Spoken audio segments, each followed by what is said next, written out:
আসসালামু আলাইকুম সবাইকে। এই মুহূর্তে আমি ইউরোপের একটা চমৎকার দেশ স্পেনের মাদ্রিদ সিটিতে আছি। আপনারা দেখতে পাচ্ছেন স্পেনের ওয়েদার আসলে ইউরোপের যতগুলো কান্ট্রি আছে সবগুলো কান্ট্রি থেকে বেটার। মানে এখানে যদিও শীতকাল, সাধারণত ইউরোপের দেশগুলোতে শীতের সময় প্রচুর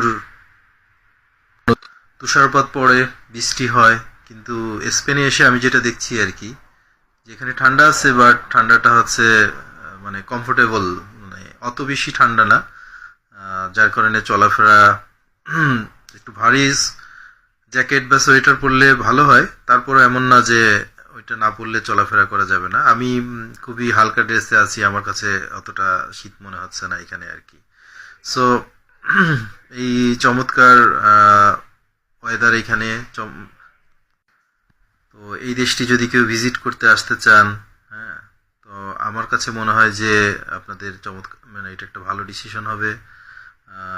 ইউরোপের দেশ, এটা আপনি চাইলে উইন্টারও আসতে পারতেছেন, হ্যাঁ, ইভেন সামারও এখানে শুনেছি 28, 30, 29, হ্যাঁ, বা 30 এর উপরে টেম্পারেচার উঠে না।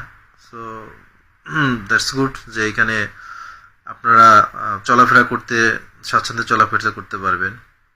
এবং হোটেলগুলোতে হচ্ছে যে আপনার হিটার চালু থাকে সব সময়, ভিতরে বোঝাই যায় না যে বাইরে কোনো ধরনের ঠান্ডা আছে এরকম।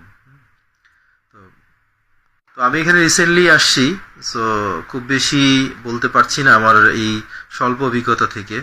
তবে যতটুকু আমি মানে এখানে ঘুরে ফিরে দেখছি, আমার কাছে দেশটা খুবই চমৎকার মনে হচ্ছে এবং সবকিছুই অ্যামেজিং। হ্যাঁ, আপনারা যদি আকাশের সাথে এই নিচের ইয়ার কম্বিনেশনটা দেখেন, মানে আমার কাছে সুপার মনে হচ্ছে আর কি।